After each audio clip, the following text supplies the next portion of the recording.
Firstly, I performed it in the Edinburgh Festival, and the first time I ever did it, I got trapped underwater. So we did the classic version on Monkey Magic, and I got into the tank, and they locked the padlocks, and the secret that we know as magicians was actually made of wood, and this had never been done before with real water. The wood all got swollen, and I literally couldn't get out, and I was genuinely trapped, and they had to drag me out. I mean, I got out fast, but they all fortunately saw the problem, but they had the locks they had were all real, so they had to manually undo them, maybe 6 locks, to then drag me out of the tank. And because of that, there was something about that drew me back, that I wanted to do the water tank again. And also, at the time, I was putting a show together for Edinburgh. Years ago, I met a photographer who said to me, look at what everyone's doing in your field and do the opposite. And I always thought it was great advice. So if you go to the Edinburgh Festival, everyone does a close-up magic show or they do a mind-reading show. So I just thought, wow, why not do an illusion? And it worked really well. So we came up with the water tank from there.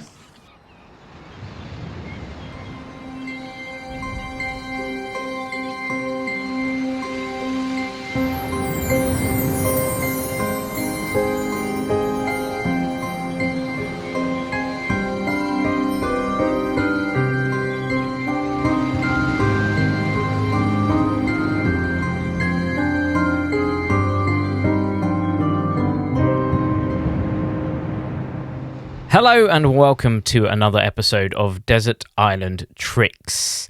We have a guest who is already planning his descent onto our island as we speak. And I'm really excited for today's guest because I've actually watched today's guest a lot over the years. Certainly when I was younger on Monkey Magic, which I absolutely loved growing up. It was so funny, always really quirky and different. And I've written like a little intro for today's guest. So, Ali is known for a wide array of magic, including knuckle-busting sleight of hand, escapology, and mentalism. He's very much an all-rounder. He's written and starred in numerous television series, including Channel 4's Dirty Tricks, which was nominated for a British Comedy Award. He's been in incredible TV shows like Dirty Tricks, Monkey Magic, Psychic Secrets with Darren Brown, and The Secret World of Magic. He's performed 3 critically acclaimed sellout Edinburgh shows called A Touch of Vegas, Pieces of Strange, and Principles and Deceptions. He's also an acclaimed actor and recently wrote and starred in the short film The Cunning Man, which was longlisted for a BAFTA and won over 30 awards. So I'm really interested. I think, based on what we just heard there, if you watch a lot of his shows, he always had his hand in lots of different things. There was escapology things, there was mind-reading things, there was card tricks, there was coin tricks, there was sort of a mix of everything. So I think that's where his list's going to go. But I'm very excited to finally talk to him. So let's bring him on. Everybody, this is Mr. Ali Cook. Hello, Ali. How do? Thanks very much for having me on the show. Thank you for coming. Like I say, you are someone that I've watched throughout my growing up years. That's not a phrase, but we're going to go with it. Now, knowing how much of a hand that you had in those shows, it makes me excited for your list, because I think it's going to be such a different, maybe, list of things because of what you've been exposed to in your career. Yeah, I hope so. Yeah, and I love magic, and I love all aspects of magic. And I'm not a magic snob. I think all genres of magic are great. The reason why is I once heard a story David Ross told me about a famous close-up magician met Fred Capps. And he was in a room with let me start this again. Yeah, so I'm an all-rounder in magic because David Ross told me a story about Fred Capps, where Brother John Hammond said, you know, Fred Capps is the world's best manipulator, and he's also got a great comedy act. And also, he does illusions. He goes, do you know what's really depressing? I saw him do a kids show the other day. It was the best kids magic show I've ever seen. And I actually think that there's something about that we live in this age where we feel like we need to corner a niche. And I think it comes from marketing. But 20, 30 years ago, people just booked a magician and they expected that magician to just be able to do anything. And I've always liked that idea that if you say, "Oh, can you read my mind?" You do it. Can you vanish a coin? Yeah, you can do it. That's what I value as a magician. So did you find it particularly difficult putting your list together? Yes, I found this very, very difficult, and it's almost impossible for me to do a list. But I'm trying to think about things that really get me going when I actually perform them, and because I've been in all genres, it is very difficult. Yeah, because I like all types of magic. Do you have a favourite kind of magic? That being said, do you have a preference for a certain kind of effect? Yes, I think I have. My favourite magic is coin magic. I started as a coin magician, really. I lived in the middle of nowhere in the countryside in a village outside of Harrogate in Yorkshire. I mean, in the middle of nowhere. The first magic book I ever got was The Modern Art of Coin Manipulation by Ron Macmillan. And I thought that's what every magician does. So what I didn't know is that this was a Fism Manips act with crazy coin moves. So I just learned it. I didn't have we're talking pre-internet here, and I had that, and I also had Peter Elding's Pocket Book of Magic, and I had the Ali Bongo Book of Magic, and that was it. So I really started as a coin guy, and then I got into Roth's expert coin magic. And so I'd say that's my favourite type of magic overall. If this is the first time you're listening to the podcast, then the idea is we're about to maroon Ali on his own magical island. When he's there, he's allowed to take 8 tricks, 1 book, and 1 non-magic item that he uses for magic. Particulars like who's there, are there animals there, all that good stuff, we do not mind. This island exists only in Ali's imagination. So with that being said, we're going to get our little boat over there right now and find out what Ali put in his first position. All right. Well, trick number 1 is my version of the Houdini water tank escape. Obviously, I like instant reset. You can take it around the tables, easy going. It's a worker, easy to learn. Everyone can do it. Cheap to buy. It ticks every box. No, I do. I think the water tank trick is. I've performed this. Firstly, I performed it in the Edinburgh Festival in 2010. And the first time I ever did it, I got trapped underwater. So we did the classic version on Monkey Magic on TV. And Richard Pinner had built the classic vertical water tank. And I got into the tank and they locked the padlocks, and the secret that we know as magicians was actually made of wood, and this had never been done before with real water. The wood all got swollen, and I literally couldn't get out, and I was genuinely trapped, and they had to drag me out. I mean, I got out fast. But they all fortunately saw the problem, but they had the locks they had were all real, so they had to manually undo them, maybe 6 locks, to then drag me out of the tank. And because of that, there was something about that drew me back, that I wanted to do the water tank again. And also, at the time, I was putting a show together for Edinburgh. And years ago, I met a photographer who said to me, "Look at what everyone's doing in your field and do the opposite." So, and I always thought it was great advice. So if you go to the Edinburgh Festival, everyone does a close-up magic show, or they do a mind reading show. So I just thought, wow, why not do an illusion at the Edinburgh Festival? And it worked really well. So we came up with the water tank from there. So you're not the first person that's actually said a water cell escape on the podcast, which is incredible. My question to you then is, when you redeveloped it for your Edinburgh show, did you change the prop from that point on then? Did you change it to a different method or gimmick? Yeah, considerably, yeah. So I do a version John Gorn developed for Mark Wilson, where you get into the tank But when you're about to do an escape, your assistant stands on the tank to lift up the curtain. And then instead of doing the escape, you do a sub-trunk illusion. Now, the original version that other people perform, they have almost like a big frame, and it's almost like a tent, almost like a circus tent that falls around the tank. And it's really, really big. And although it's a very startling trick, because after you do the sub-trunk illusion, I dive through the curtain and you see that I'm now escaped and my assistant is in the tank. However, I found that the curtain system was just too big.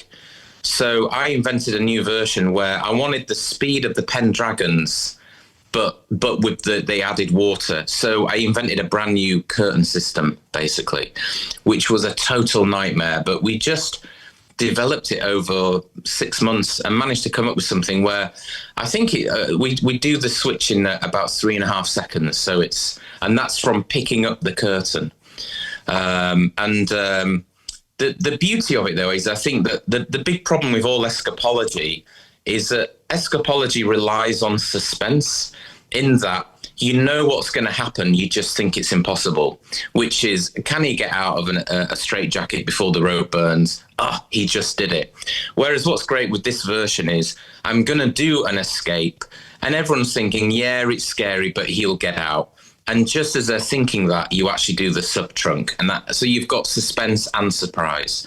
And I think that's what I love about this version. Yeah, that sounds amazing. Is it something that you're going to revisit in the future, or do you feel like you're done with that trick for now?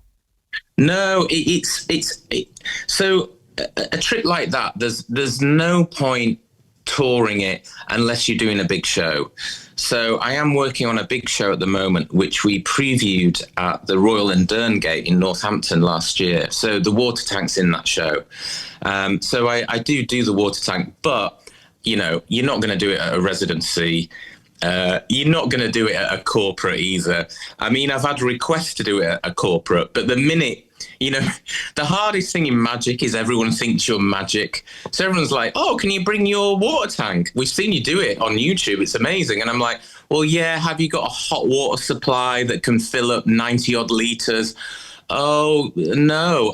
Is there a water supply near the stage? No. Do you have a ramp to get this tank up onto the stage? No, So people often, they don't realize the sheer logistics of a trick like that.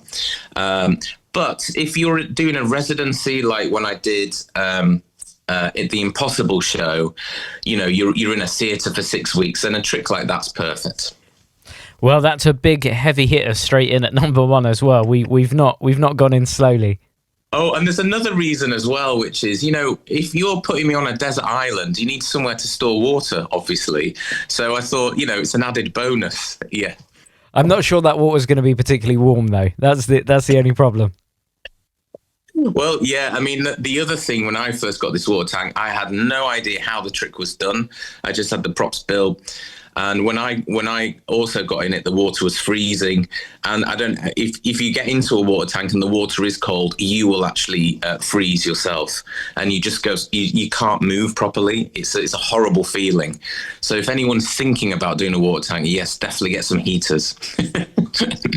Great. Well, that makes me excited for number 2. So what did you put in your second spot?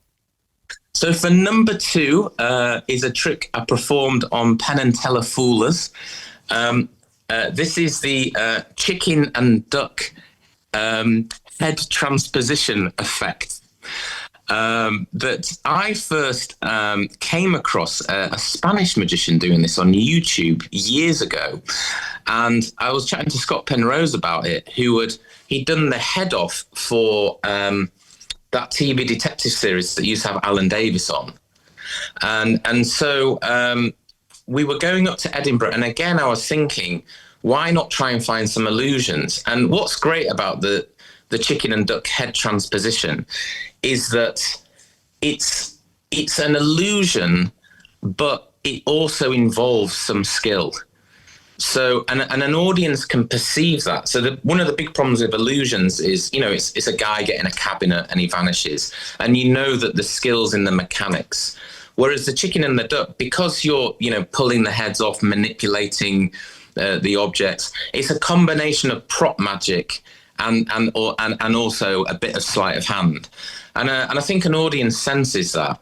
And also, it's just absolutely ridiculous. It's nuts. And it's a fascinating history with this trick. So it was first mentioned, as far as I know, obviously, Dadi did it with in ancient Egypt. And after he did it, the pharaoh said, can you do the same trick with some prisoners? And Dadi famously said, oh, no, it's all right. Let me show you a card trick instead. And after that, Robert Houdin put it in his diaries. And in the old version, they used to use a black dove and a white dove. And he saw a French street performer doing this version of the trick, and yet he had actually pulled the heads off the doves or pigeons. And the bit of audience banter that the guy had is he used to hold his forefinger over the neck of the dead pigeon, and he would go up to a woman in the audience, let go of his forefinger, and a little bit of blood would squirt out and land on their dress. Now, that's what they called audience banter or byplay in the 1800s. And then it was Surveyor Leroy who had the idea of changing it to using a chicken and a duck and making it more of a comedic effect when he had a double act with Bosco and Leroy, which is the version that I learned. So, yeah, that's my number 2. And again, I think maybe I'm the only person who's been doing this trick in the last 10 years or so. It's obviously an utter pain in the ass to do it. I think the huge lesson from the chicken and duck head transposition trick is it was the first time in magic that I realized that you don't have to fool an audience in order to entertain them. Everyone kind of knows what's going on. They don't fully know, but it was the first time that I realized that the most important thing is the plot of the trick. Because everyone loves the ridiculous idea, everyone's already entertained. And it's kind of a bit like, they talk about pitching movies. If you can pitch the movie in one sentence and everyone goes, oh, that sounds great, because they can imagine it, then I think that this trick really lives up to that hype. I'm going to take a chicken, I'm going to take a duck, and I'm going to swap the heads over. And everyone's like, what? I want to see that. And even though it's bonkers, everyone loves it. I think another thing that's a real downside of magic, with the onset of close-up magic and the need to be practical and having instant reset type tricks that we can do anywhere, one of the big failures of magic is the plots have got worse and they've become too subtle. And one of my hobbies is actually looking at tricks from the Victorian early era, and they were always like chopping a head off, making a ghost appear, spirits possessed her. Like these are tricks you want to see. They don't want to see oil and water, like it's so I think that was one of the other things when doing a trick like that is it's pretty brutal. The plot is brutal, and the audiences want to see it. Yeah, I think we need to get lost in the whimsy of the world again. I think that's the thing. Yeah, I do sometimes, and I think also if every magician learned one old trick that no one's doing, it would be a great place. And it was again that photographer who said, I met this photographer when I was 17. He did my first ever promo shots. And I just always remembered it. When I do an Edinburgh show, it's impossible to have an hour of all new original material. People say they can do that. They can't do it. You would be putting that show together for a lifetime, brand new plots and methods, etc.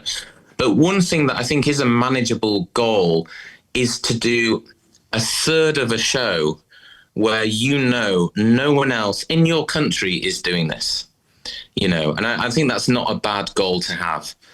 You could just take a trick from the 50s no one's doing and eat quite easily. And I think it just creates variety for all of us. No, that's great. And it does lead us lovely onto number 3. So what did you put in your third position? So in the third position, I put 6 coins and a Chinese coin. Now, from here, I could bore an audience for 20 minutes with my coin routines. I mean, with 5 coins, I would do Roth's coins across. I would do Paul Wilson's handling of 3 fly. I would do Roger Klaus's coins through table. I do Slidini's 2 coins coin through table. I would do Roth's 1 coin routine.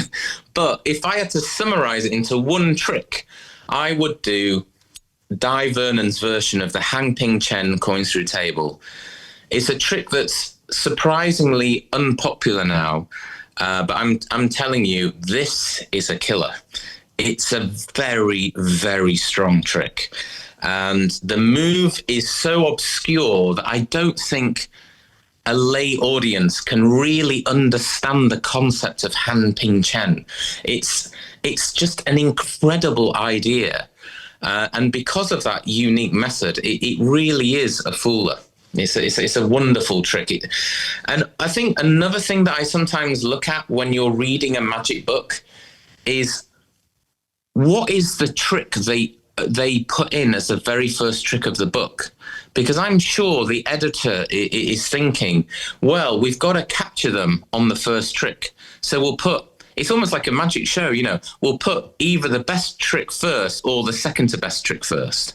And it was interesting that the Dai Vernon Book of Magic opens with the Hang Ping Chen coin through table, and it's a very strong trick. So if someone wanted to get into that routine, where would you recommend them to start? I think every magician should buy the Dai Vernon Book of Magic. It's sometimes easy to overlook a book like that because it's full of classics. But if you learn just one trick from that book, it will make you a better magician. And also, if you read the opening chapter about what makes Vernon a great magician, he talked about be yourself and use your head, which sounds overly simplistic, but it really is true. In magic, we're all so scared to fail that the natural instinct is to copy the guy who is successful. So, in the 90s, when I first got into magic, it was everyone wanted to be Copperfield. And then a little bit later, everyone wanted to be David Blaine. And then everybody wanted to be Darren. But really, it's okay to be yourself. And you sense that about performers who have got to that point, really. And that's in the opening chapter of that book. But that coin routine, it's a great trick, and it's perfectly described in that magic book. Because what's great in the Dai Vernon Book of Magic, they do a lengthy explanation, and then at the end they do bullet point notes. So it was actually a form of writing in a magic book that I've not seen since, but I just thought it was a great way of learning. Yeah, that sounds really cool. The idea of just having that step by step refresh at the end.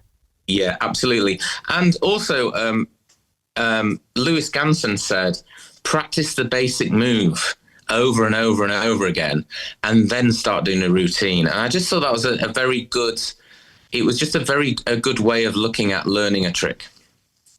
Well, we've gone from water torture cell to a chicken and duck head transpo to 6 coins and a Chinese coin. So my prediction of an eclectic mix of tricks is definitely there. I would love to see your close-up case rocking up to a gig. It's pretty big, that's all I'm saying. I'm going to need a big case to get to this island. I know that much. But that brings us nicely onto number 4. So what did you put in your 4th spot?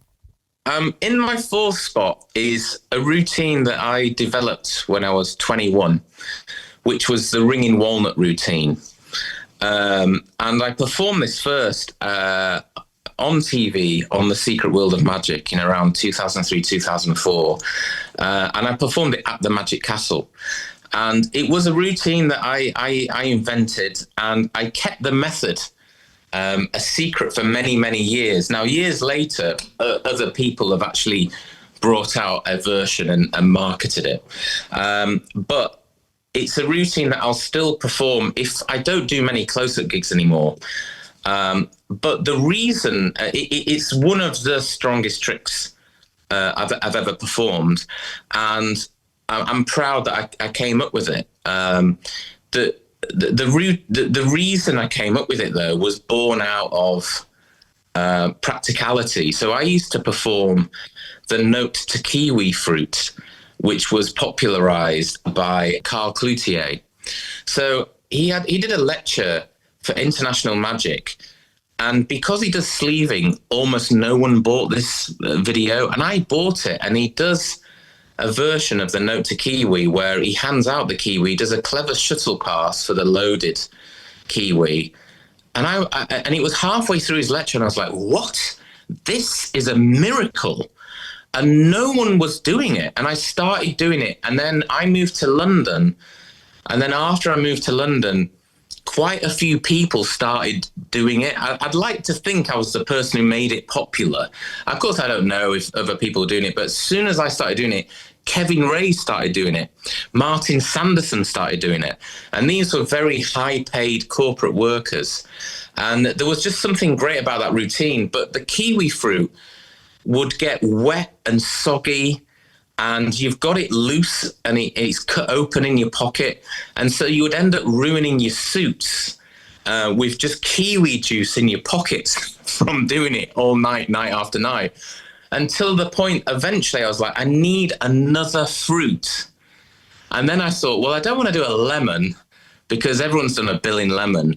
And then I thought, well, what is dry? And then I thought about a nut. And then from there, I just started developing the ring to walnut. And then it just became a staple of my close-up acts. So you mentioned that you did parlour performances. Have you ever done this as a parlour piece as well?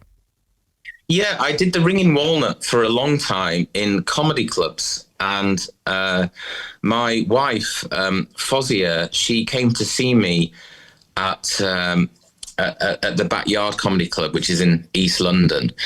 And she was sat near the back. Now, at that time, that club was really popular.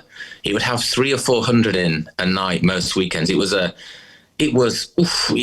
fast, furious, rammed to the hill. And I did the Ring in Walnut, and I used to do the routine on stage differently than close-up, because in close-up, it's just about you chit-chatting away, but on stage, you've got to have a premise or something. So the whole routine I used to do is I'd get a woman on stage, and I would be trying to chat her up really badly whilst doing this trick.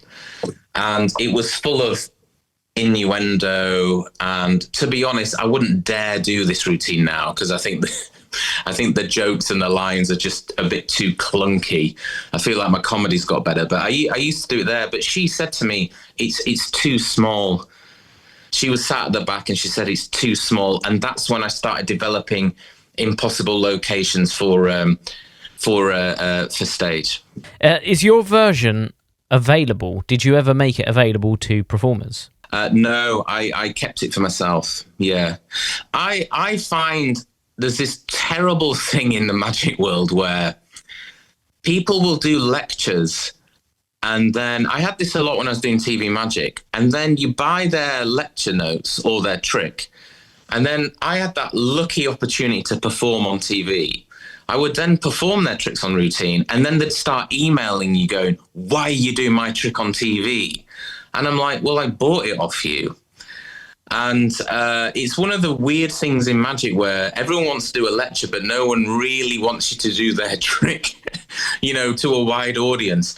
But of course, if you don't want people to do it, by law, you shouldn't be selling it, because the minute you've sold it, you've actually told everyone you don't mind if they do it.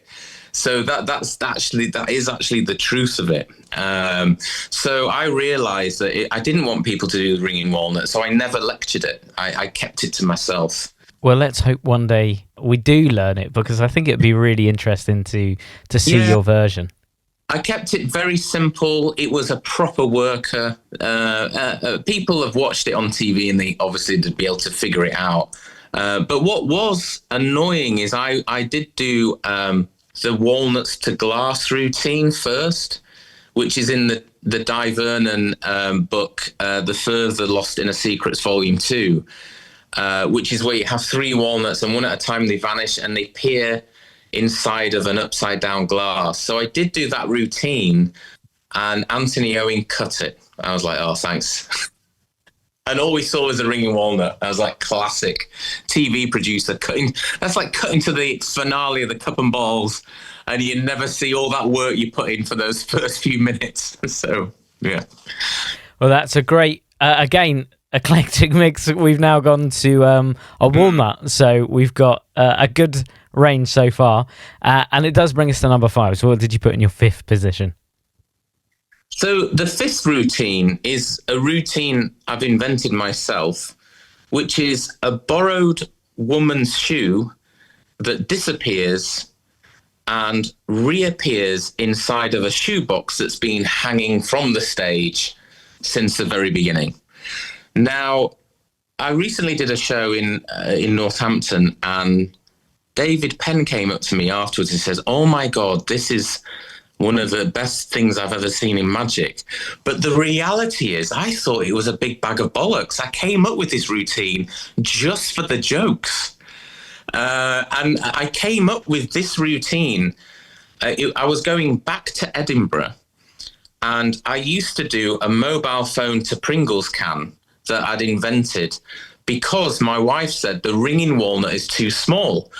So I came up with a Ring to Pringles can, my own version, which I performed many, many years. And then I went back to Edinburgh and I thought, right, I've got to come up with another impossible location. We all know there's only really 7 plots in magic. And my route to creativity, it's really simple. It's quite simply change the props.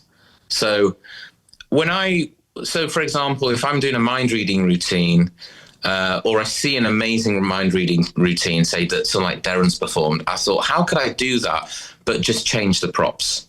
And in this case, I thought, what is an object that a woman really values, but it isn't a phone, a ring, a watch? What is an object that we all know that it's a bit of a stereotype, but most women love shoes, or they love handbags. And I thought, well, there's no way I can vanish a handbag, but is it plausible that I could vanish a shoe? And it was born from there. And it was help with Jim Steinmeier, and it was help with Scott Penrose. And what happens in the effect is the shoebox is already hanging to the left like a master prediction box. I have a table with another shoebox. I put their shoe into it. I then ask them to hold the shoebox.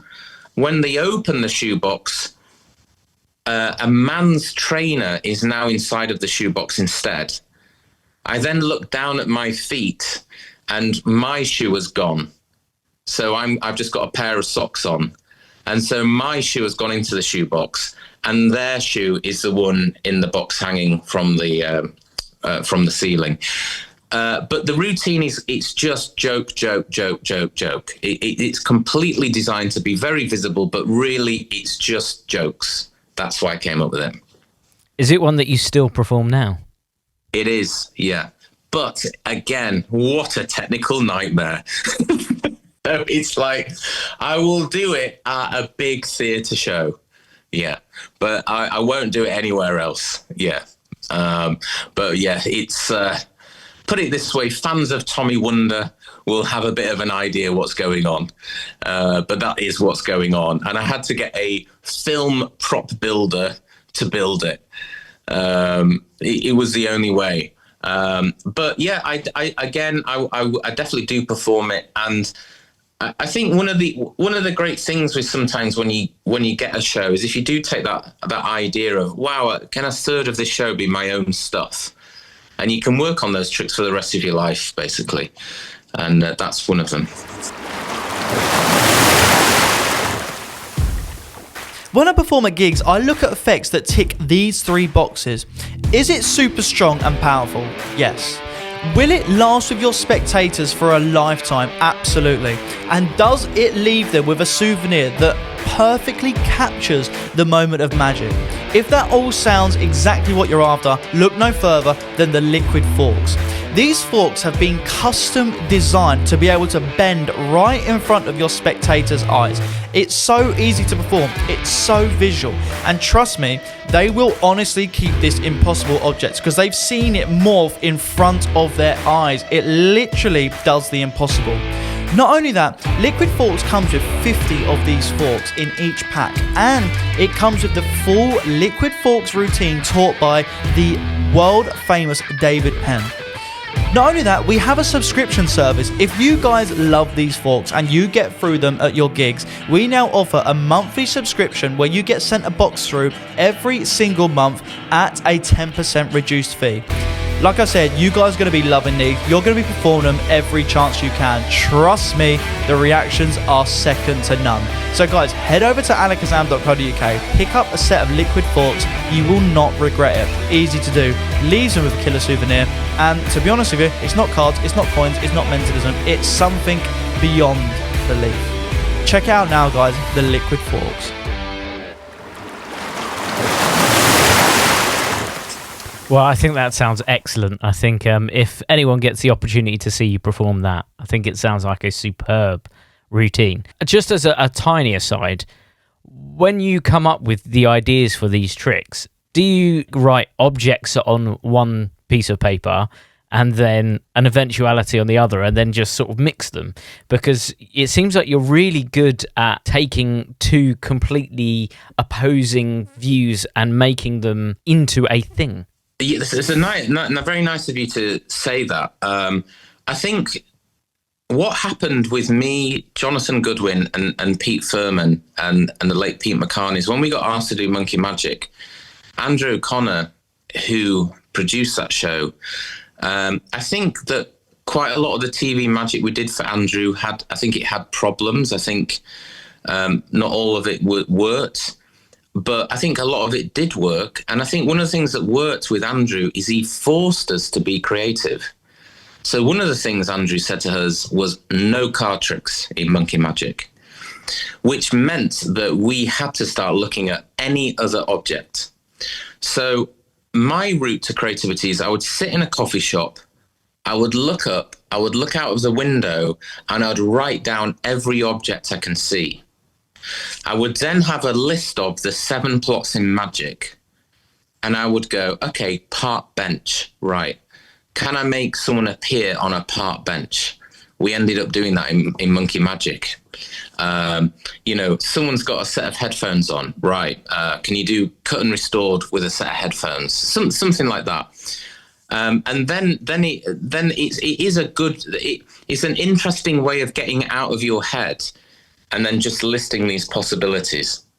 I think one of the other problems in magic is a huge problem, and you see this all the time, is people think there's a right way or a best way to do the magic effect. But I again, going back to the chicken and duck, I don't think that's true in magic. There are definitely better tricks and worse tricks, but really I think the skill of the magician is how they handle the discrepancy of the trick. So, and the example I give of this, I do this in my lectures, is if you watch a beginner doing the linking rings, we all know what the discrepancy is. One hand looks very stiff and awkward, and why does it never move? But you watch Richard Ross do the linking rings, same method, and you haven't a clue what's going on. So I think sometimes in magic, we need to set that method aside, assume it's going to work, and let's just focus on doing something different. Wow, there you go. And that is the perfect cue for anyone who hasn't seen Monkey Magic or Dirty Tricks. There are clips of them on YouTube. Go seek them out because there's some phenomenal tricks on those shows. It was such a quirky, different... I always remember as well, Barry and Stuart, I always remember seeing their routine where it was the pill bottles and one of them was sort of narrating over the other one. It was always just really quirky, interesting ideas that I don't think we see a lot of nowadays. Yeah, I mean, the truth of it is it was the pressure from Andrew. I came up with the glass top coins through table routine that we did on Monkey Magic. That was one of the things that got me a bit of a name in the magic world. But that was Andrew going, we're going to do tricks filmed above a table and from below a table. And it was also an idea Anthony Owen had been playing around with, because they'd seen poker games of where you see the hand through the glass table. But I think the best side of Andrew was forcing all of us to be creative. And unless you've really got some, it was brutal. It was like, either be original or I won't have you on the show. So it was a horrible pressure. But you when you're doing normal gigs, your criteria is different. Criteria for a corporate gig is, is it instant reset? Is it easy to understand? So the pressure to be creative is not the same. It's more that pressure to be creative is more if you're doing a theatre show where you've got the attention of the audience. Well, there you go. That's a lesson for all of us. But that does bring us nicely onto number 6. So what did you put in your 6th spot? Well, in the 6th spot, I go against all of the advice I've just given.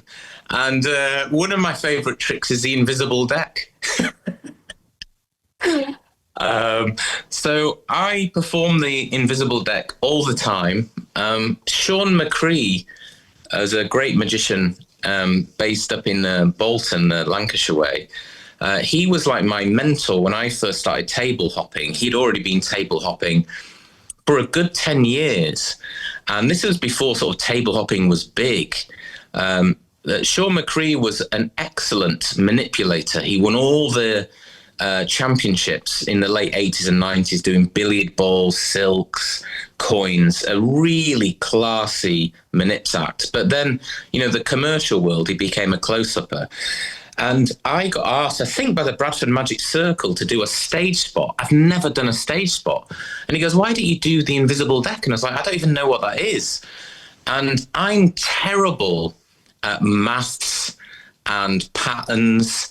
So one of the reasons I'd never do a mem deck or anything like that is I can't do all of that stuff, but that's why I do sleights. And I actually really struggled to learn the invisible deck and, the order, etc.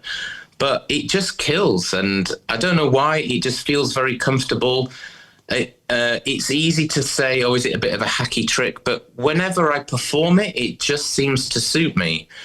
And Andrew Galloway wrote in his book, Diverting Card Magic, the best way to establish eye contact with an audience is to always start with a self-worker.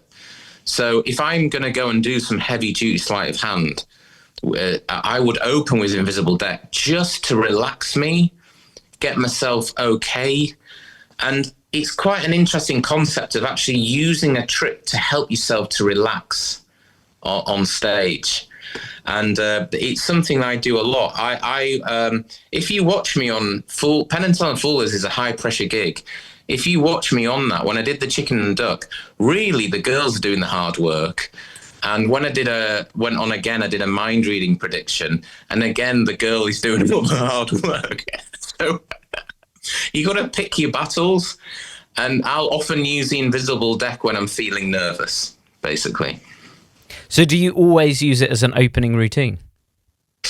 Not always, but most of the time. If I'm nowadays, I tend to do stand-up in comedy clubs. Nowadays, I have the confidence that I can open and just do stand-up for like 10 minutes. But for a long time, I would open with the invisible deck. And I used it to compare. I call it comparing myself into the show. But I think it's really good is there a trick inside out that whenever you're feeling nervous, you can go to that? Because once you've been stood in front of them for about 4 or 5 minutes, I think the nerves go. And the method inside out, and it's reliable. You're going to be fine. Yeah.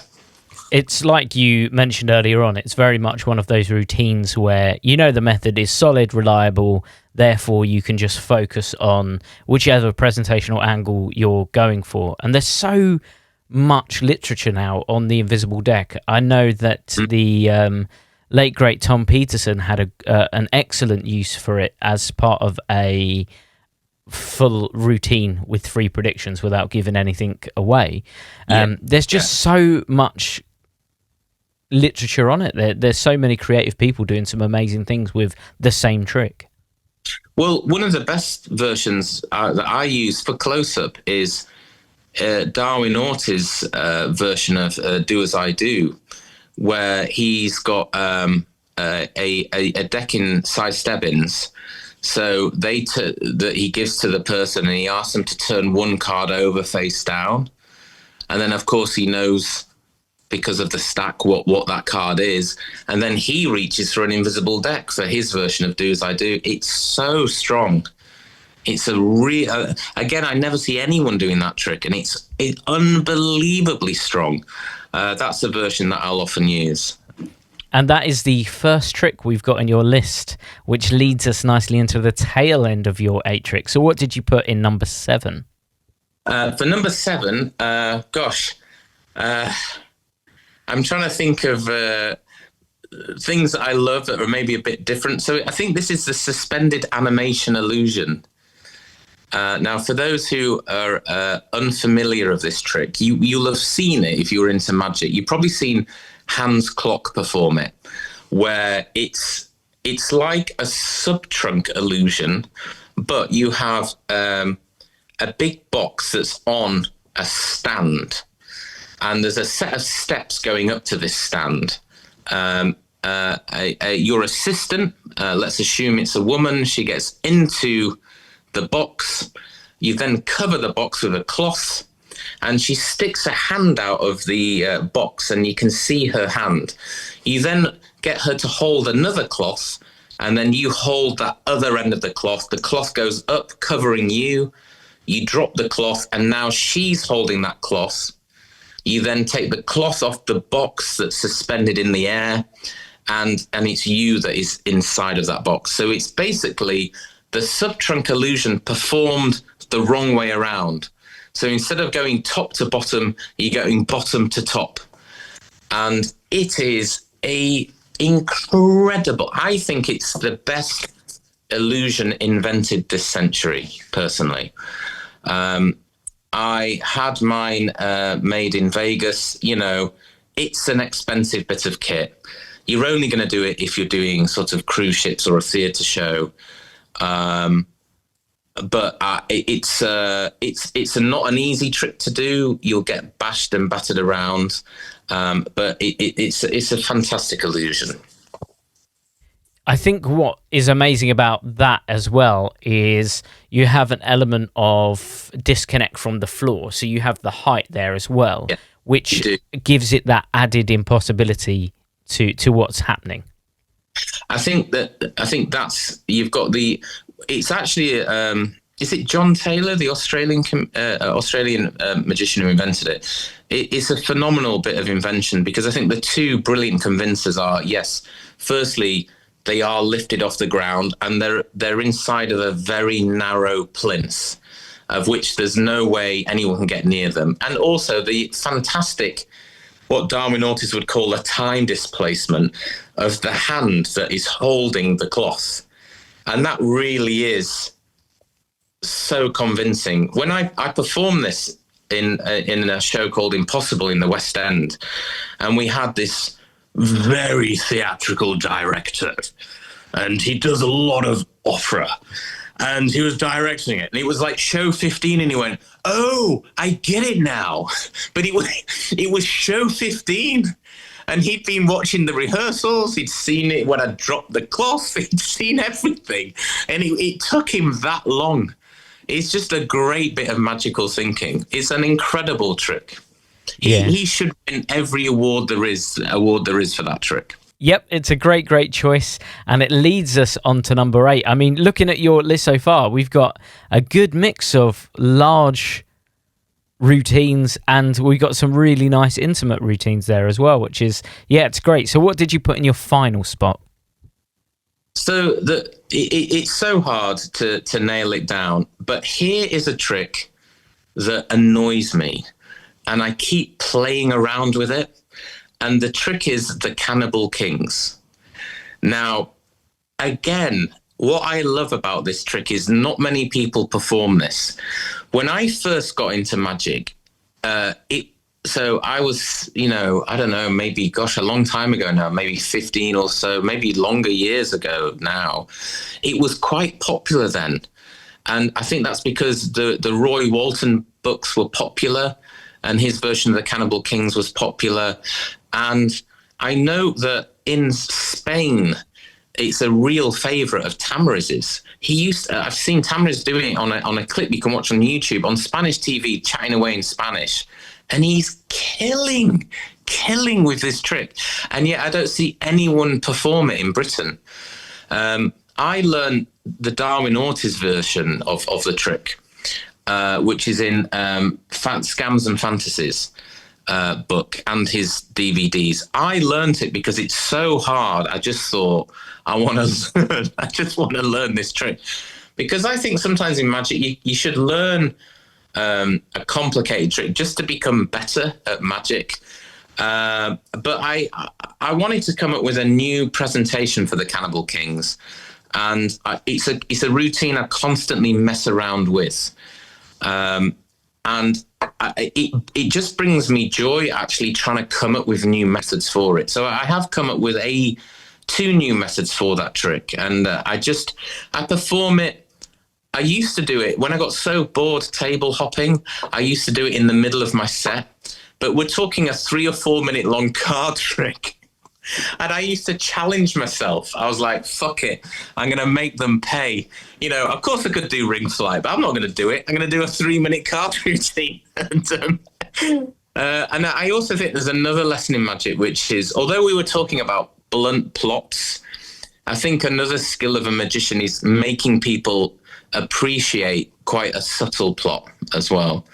So I've got the Cannibal Kings there. So when you were performing it in your gigs and you said you were trying to push the envelope with what you could get away with, what was the response? Did you feel that you developed it further in that process? Yeah, so with the Cannibal Kings, it's a longer routine. It's harder to pull off than, say, a chop cup, for example. You've got to pick your battles. I wouldn't do it at a table, say, where they're just not interested. A great way to look at all corporate gigs is, did you survive? Did you get off stage with dignity? A corporate it's not a place to be doing your FISM act. It is a place to just come off stage gracefully, So you're pushing it by doing a routine there. But if you can take an artistic routine and put them into those real trench type gigs, it will get better. Essentially, I just escalated each vanish. So I do 3 vanishes of an ace, 2 and 3 of clubs vanishing between the 4 kings. And the first one, I just do a straightforward vanish. The second one is a complete vanish. And then the last one, it's in their hands. So each time, it's a classic trick that we all know that if you improve the conditions each time you do the trick, it seems more impossible each time.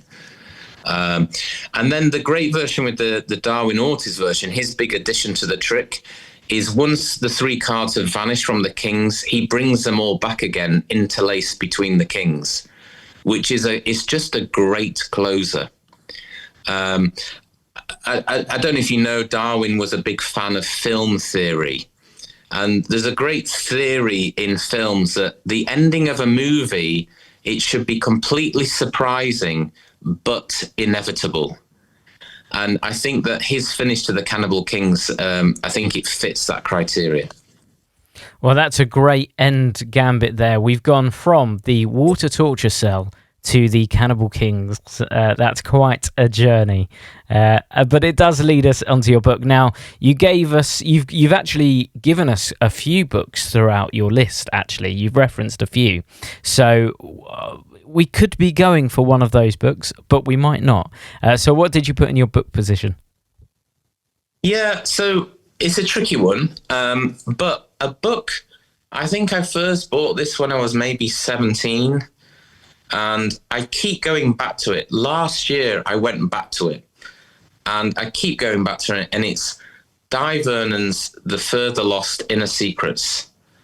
And written by Stephen Minch, but with material gathered by Bruce Savon. I think that Bruce Savon was an outstanding magician. And I don't think he's quite as well known to us in Britain. But I would encourage anyone to get hold of the Further Lost Inner Secrets tape series and also Bruce Savon's Ultra Savon DVDs and just watch him perform. Watch Bruce Savon do a double lift. It's unbelievable. A lot of people say, I don't like the Di Vernon double lift, but watch Bruce Savon do it properly. It's incredible. His ability to sell an effect and how clean he was. So really, although that's the book I've written, it's really learning from Bruce Savon. But the reason I keep going back to this book is I have this challenge in my head that we all buy loads of magic books and we put them on the shelf and we might skim through them, but they're sort of there on the shelf. But I do think that if you take one book and you try and learn everything in one magic book, you would already be one of the best magicians. You actually already would. And the reason I say that is years ago, I got the International Magic David Roth lecture, and I actually learned every trick in that. Because I lived in the countryside in the middle of nowhere, I learned every trick in that lecture. And I know that everyone started seeing me as a coin man, as a coin expert. But really, I'd actually just got my money's worth out of one thing. And I think that I've probably got 300 books, but it's ridiculous, really. You probably need 10, but if you actually learn the stuff in those books. So I recently learned the triumph in that book that is a complete self-worker. It's just amazing thinking. Do you have a favorite effect from that book? Yeah, I do. Oh gosh, I forgot. My favorite effect in that book, and Vernon said it was perhaps one of the strongest tricks for laymen. So he's been misquoted on this. He said, people think he said the changing of a card, but it's actually matching the cards is the trick. So he published two versions, one in the Stars of Magic, I believe, and then one in this book, which is called A Match Made in Cincinnati. For those who don't know the plot, somebody picks a card, but no one sees it. It's left face down. You then say, I'll cut to 3 of the cards, which will tell me what your card is. And you cut to, say, 3 kings in a row, and then they turn the last card over and it's a 2. And then you're like, oh no, the trick's gone wrong. You then wave the 2 over the 3 kings, and now the other 3 kings have become the other 2s. And I think it's the best version of a magician going wrong. And I think the reason it's the best version of the magician going wrong is when you cut to the 3 kings, it's actually quite good. You know, it's actually a pretty good trick. And then when you reveal the 2s at the end, there's no way they can reconstruct it. It's an amazing magic trick. Well, that's a great choice for a book, and one that we haven't had yet, so that's great. We can add that to our archive. But it does bring us to our item. So what did you put in your item position? I've got Sharon the Dove.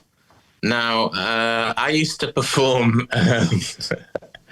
the pulling the head off the dove routine in comedy clubs, and I owned a dove that I got from Scott Penrose called Sharon. And I actually had 3 Sharons over the years. And I performed this trick for many, many years. And then a year and a half ago, I retired her. And Oliver Tabor, who is a dove magic act, he's got this big pen. And I took her to his farm, and I put her there, and she joined a load of dove friends. But I don't know, I just used to love Sharon the dove. I miss her. She was a prop and a companion. What can I say? Now, I'm just going to say the question that everyone listening is now thinking. Why Sharon? It was just that classic idea of, I bought the props for Fielding West's routine, and it was one of the first times I was attempting to write a comedy, and it's just an easy joke that you would never call, a dove Sharon, So it was just that I was trying to think of original. If you get hold of someone's routine, the least you can do is do a new set of jokes. It's the least you can do, really. So that was it. Yeah. I've just got this image of you practicing in your local park, though, and just shouting out for Sharon because she's flown away. That happened to, I think it was Pete Furman in Monkey Magic. He did a dove from silk, and we were outside, and then it just flew up and it landed in a tree. And we were there for ages. Well, I think that's a great one. We've not had a dove taken to an island yet, so that's a great one. Now, throughout the podcast, you've referenced your lectures. If people want to get hold of you, if they want to book you for lectures, where can they go to? The best place is probably go to my Instagram, at Ali_Cook. I don't do too many lectures because of acting auditions, but I do try and squeeze. I did one at the Magic Circle last week on coin magic. I do try and do them from time to time. It's just I don't always know when an acting audition's coming, so that's the only issue I have sometimes. But it's Ali_Cook on Instagram. Amazing. Well, thank you so much for giving us your time and your list. It's been a really, really interesting one. Probably one of the most diverse ones that we've had to date, I would say. I would imagine so, yeah. But, magic, you gotta love it all. You gotta love it all, And it's a great way of not getting bogged down. If you've done too many close-up gigs, go and do a kids show. If you hate kids, go and do a close-up gig. If you hate both of those, go and do a comedy club. I think it's okay to rotate and build your skills. And if people want to see you in a show, do you have any public shows coming up? Yeah, I do. I always list my shows on the website alicook.com. Now, I'll list them on Facebook and Instagram as well when I'm doing a public show. I'm working on a public show, but we don't have dates at the moment. Okay, so there we go. We will definitely be getting tickets for your next one because some of those just sound phenomenal. Have to see them live, and hopefully I get to see the Shoebox one day because I think that would be great. The big show, yeah. So thank you again, Ali, for coming along, and hopefully everyone will take you up on seeing your shows and lectures. Cheers. Thank you very much. Thank you. And of course, we're going to be back next week. Now, we do have our shorter version of this podcast, which is Stranded with a Stranger. If you want to be part of those, you can send in your list to us. Send in your list of 8 tricks, 1 book and 1 non-magic item that you use for magic to sales@alakazam.co.uk. Please include a little bio about you and, of course, the reasons that you chose those tricks. If you get those in, we'll get one of those recorded on a Monday, and of course, we can have more episodes of it because we have more of them coming in. So with that being said, we're going to see you next week for, I believe, next week this is the last episode of the first season. So we've done 52. Ali's is the very last episode, which means next week we're going to have something special happening. And then we're going to kick off season 2 with a very special guest, which I'm actually recording tomorrow at the time of recording. So we're going to have a new little twist for season 2 as well. Our guests get to do something else, so stay tuned for that. So we'll see you again next week. Have a great week, everyone. Hello guys, I'm here to talk to you about Alakazam Unlimited. This is the best streaming platform in the world, I'm telling you now. With Alakazam Unlimited, you get access to over 150 magic routines. This is video performances and explanations. We have card magic, coin magic, kids magic, rope magic, mentalism, stage, parlor, impromptu. We've got you covered. All of this for the low price of just £4.99 a month. And you can cancel at any time. Perfect if you've got commitment issues. Yes, I'm talking to you. Guys, you are going to absolutely love it. If you haven't joined the platform already, what the heck are you doing? Alakazam Unlimited is a streaming platform that you need to be a part of. Not only that, there is also exclusive content only available on the platform. Check it out now, alakazam.co.uk. Cheers.